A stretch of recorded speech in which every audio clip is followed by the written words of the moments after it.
Paging Dr. Gary C. Please proceed to the geriatrics department. Emergency! Emergency! Paging Dr. C! Emergency! Emergency! Ay hello po sa inyong lahat. Nanonood po kayo ng Gabay sa Kalusugan. Ako po si Dr. Gary C. Ang pag-uusapan po natin ngayon ay medyo naiiba. Ito yung tungkol sa crying unintentionally. Yung hindi nyo sinasadyang kayo'y napaiyak. Kaya madalas natin marinig siguro na may dadaing sa atin. Alam mo ba, yung pakiramdam na umiyak ka ng walang dahilan? Yan. At lahat naman siguro tayo nakaranas ng umiyak, di ba? Yung mga sinasabi nilang, uy, lalaking tao umiiyak. Para sa akin, mas macho nga yung lalaking umiyak eh. Di ba? Mas macho, no? Pero sa totoo lang, normal po sa isang taong umiiyak, di ba? Ito'y nag-express tayo ng ating emotion sa iba-ibang mga dahilan. Umiiyak ka dahil malungkot ka. Yung mga nanalo sa loto, napaiyak sa saya. May umiiyak dahil nahirapan sa kung anuman. Yung mga iba dyan na umiiyak dahil walang pambili ng kung anumang kailangan nila sa pang-araw-araw. Natural yon. Pero ang pag-uusapan natin ngayon, hindi po yung ordinaryong naiyak ka dahil meron kang sitwasyon. Kung hindi baka meron kang iniiyak ka na hindi mo matukoy. Yan yung unintentional crying. Narinig nyo naman yung statement, di ba? Nakikiramay ako sa pamilya ni Miss Jacqueline Jose, pero nakuha ko lang itong idea na pag-usapan natin to dahil sa napanood ko yung vlog ni paring OG. At nakalagay doon, alam mo yung umiiyak ka nang walang dahilan. Kung ito'y napanood natin na siguro maraming nagsasabi na, baka merong mental problem o mental health issue. Baka naagapan o kung ano man, baka naman dahil sa sama ng loob o kung ano man, inatake sa puso. Hindi natin alam, no? Pero ang sinasabi ang kinamatay nga ay heart attack. Pero pag-usapan natin itong umiiyak ka na medyo napapadalas, hindi mo makontrol. Nakaupo ka lang o kaya nakahiga ka lang, patulog ka na, bigla na lang lumuha ka. Nang wala kang masabing iniisip, no apparent cause. Siguro we have to consider na baka kailangan natin magpatingin po sa isang medical professional. Ang mental health condition, hormonal imbalance, or neurological condition, posibleng dahilan kung bakit ka naiyak nang hindi mo sinasadya. What can cause a frequent and unexplained crying? Bakit nga ba? Medyo napapadalas at hindi nyo mapaliwanag na kayo'y naiiyak, no? Bakit? Anong reason? Ito po yung mga posibleng reason. Number 1, sinabing hormonal imbalance. So, nandyan na po yung menstruation. So, maaaring may ilan sa inyo dyan, masasabi natin na 75% ng kababaihan, maaaring nakakaranas ng tinatawag na PMS or premenstrual syndrome. Ito yung nagbabago yung hormones ninyo during the time na kayo'y may menstruation, na minsan nagiging emotional ka, o kaya meron kang nararamdaman na pisikal. Andyan na yung dysmenorrhea, masakit ang puson. Nandyan na yung sumasakit o tender yung kanilang mga breasts. Andyan na inaatake ng migraine, pero baka hindi natin nabibigyan ng pansin yung emotional aspect. Sa isang pag-aaral na lumabas noong 2013, 75% ng mga babae ay maaari naka-experience ng premenstrual syndrome. At iba-iba po ang pwedeng maramdaman. Isa dyan po yung tinatawag na crying spells. Yung naiyak ka na lang na wala ka namang matukoy na dahilan. Pero bukod sa crying spells, maaring some related symptoms tulad ng depression or feeling mo malungkot during menstruation. Tension or anxiety, hindi mapakali, balisa. Irritability, mainitin ng ulo, hostile, parang palaging palaban o galit. At nagkakaroon ng mga mood changes. So kung meron sa inyong ganyan, maaaring matukoy natin na yung pag-iyak nyo na hindi nyo alam, maaaring may kinalaman sa hormonal imbalance. Pangalawa na pwedeng hormonal imbalance din ng dahilan ay yung pregnancy, pagbubuntis. Aywan ko kung meron sa inyo dyan na during the time na buntis sila, bigla na lang silang naluluwa, na wala rin daw silang alam na iniisip na kung ano man.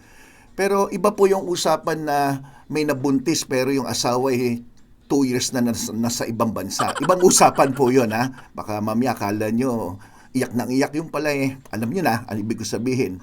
Pero alam niyo po ba na ang isang babae during the time na siya ay buntis, nagkakaroon siya ng hormonal changes during and even after pregnancy. Kaya siguro may naririnig kayo ng mga postpartum depression, di ba? Yung nanganak na, abay 2 linggo na higit, magdadalawang buwan na, may nakakaramdam ng lungkot, no, o depression dala ng pagbubuntis at nanganak na. Hormonal changes din po yan. So itong mga ito, kasama dun sa bigla ka lang naluluha, posible may pagbabago rin sa mood ng isang tao na buntis or during the time na nanganak na. Ano pang common? Common sa mga medyo bata-bata, sa mga edad na nagtatrabaho, mga between 20 to mga, lagyan na natin sa 50, yung tinatawag na burnout. Pag sinabing burnout, itong description nila, yung parang sobrang-sobra na akong pagod, di na ako makapag-isip, hindi na ako makagawa ng trabaho ko sa pang-araw-araw. So it's more of extreme mental, physical exhaustion. So yung person na maka-experience na ito, ang kadalasan dahilan ay dumaan na sila sa sobrang matagal nang na-stress sa anumang ginagawa nila. So kadalasan yan sa mga nanay na paulit-ulit ang ginagawa, asikaso ng bahay, asikaso ng bata, luto, laba, plancha, linis ng bahay. Yan kadalasan ang dinadain, burnout. O kaya yung mga nasa opisina. Even students, nangyayari po yan. Next is anxiety, na kakambal ng stress yan So pag sinabi, Doc, ano ba yung anxiety na yan? Dahil marami nagtatanong, ano ba yung anxiety? Ito po yan. Ang anxiety ay isang mental health condition na kung saan palagi kang takot, nag-aalala at madali kang magpanik.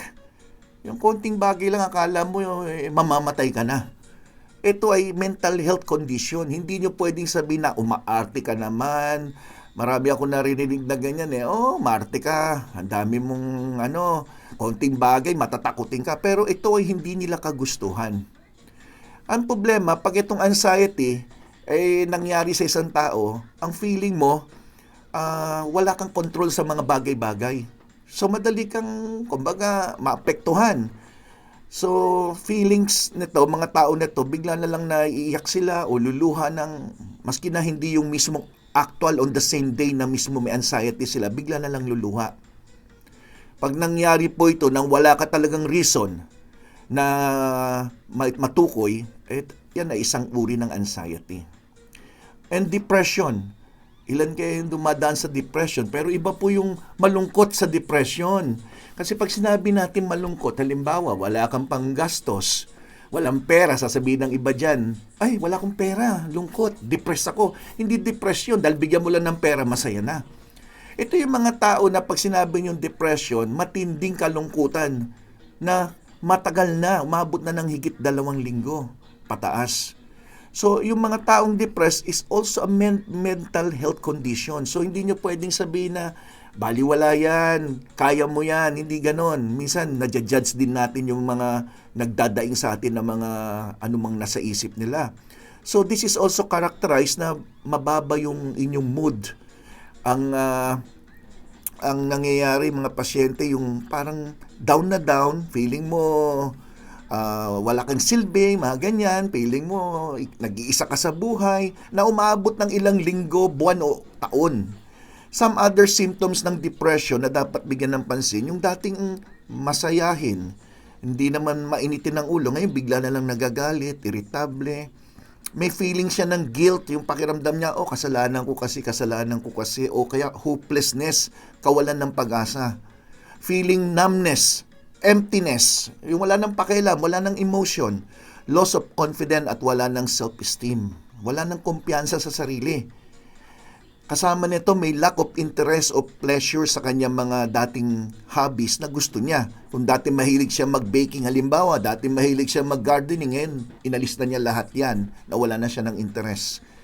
Hindi na siya makapag-concentrate, andyan na yung hindi na makatulog, nagbago appetite at may suicidal thoughts. Ngayon, itong mga pinag-uusapan natin, maaaring sabihin ng iba na panandalian. Tulad ng grief, yung kalungkutan na may kinalaman sa nagdadalamhati, grief. Pag sinabing grief, ibig sabihin niya, meron nawala sa yung bagay o nawalang tao na mahalaga sa iyo.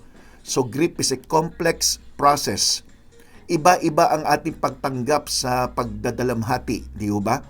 May iba na after 1 week, naka-move on na. Kasama ang grief sa mga naghiwalay na mag-asawa o naghiwalay na magsyota. So, maaring ilang linggo, ilang buwan. Pero may iba, taon ang binibilang. Yung namatayan ka, isang halimbawa niyan, di ba?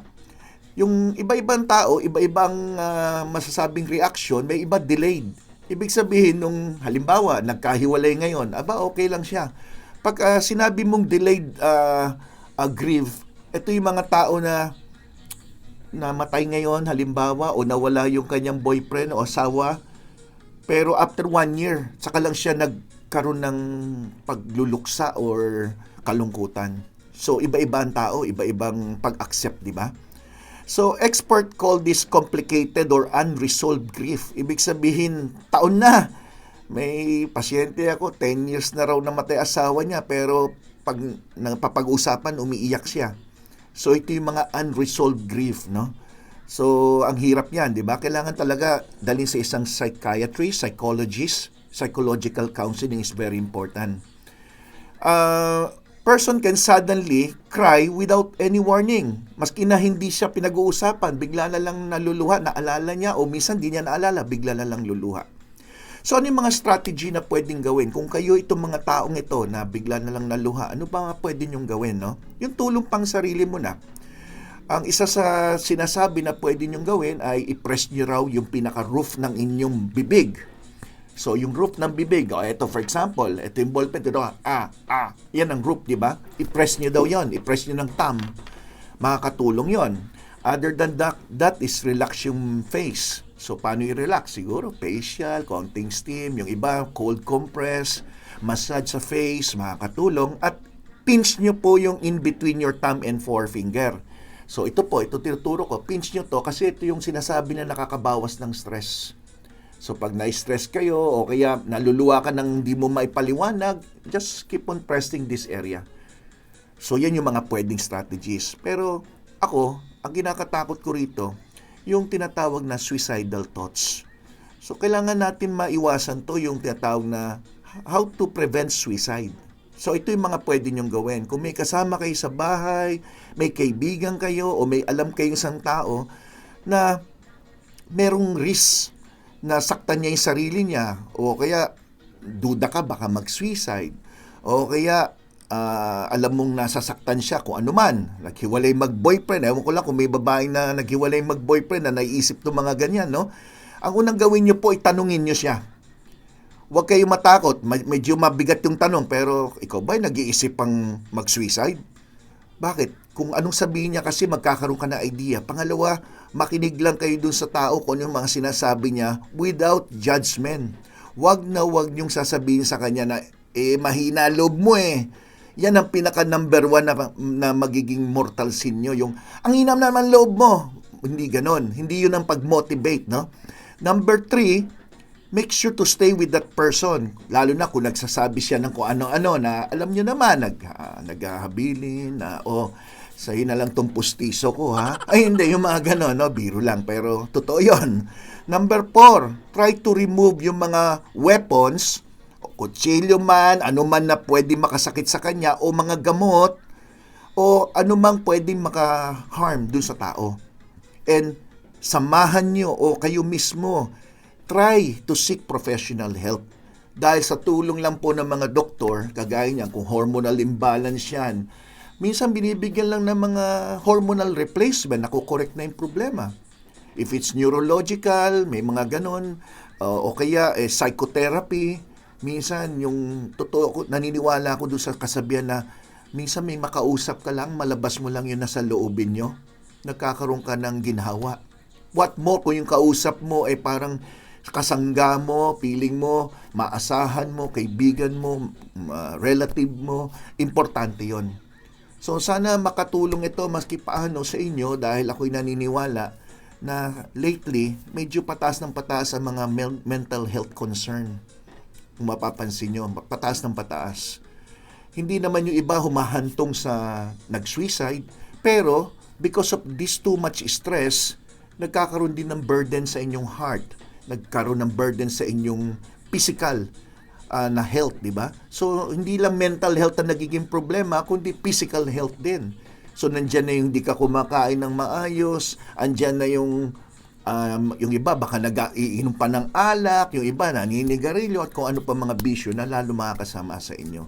So, please, kung tulungan natin sila at kayo naman nanonood ngayon na dumadaan sa ganyan, palaging sinasabi natin na minsan pagsubok na dapat lampasan lang natin. Bawat isa meron pong masasabi natin, lahat naman tayo may problemang dala-dala eh. Pero tibayan natin at magsasabi iba, prayers is also important. One of the, siguro, most important yung prayer, faith, no? And tulungan natin sarili natin at humingi tayo ng tulong sa mga professional. Okay? Sana nakatulong po ang Gabay sa Kalusugan. Sa mga hindi pa ho sa inyo nakasubscribe, mag-subscribe dito sa Gabay sa Kalusugan, Dr. Gary C. At mag-iHeart GSK kung nagustuhan niyo po yung aking paliwanag. Ako po si Dr. Gary C., ang inyong Gabay sa Kalusugan. Maraming salamat po. Bye-bye.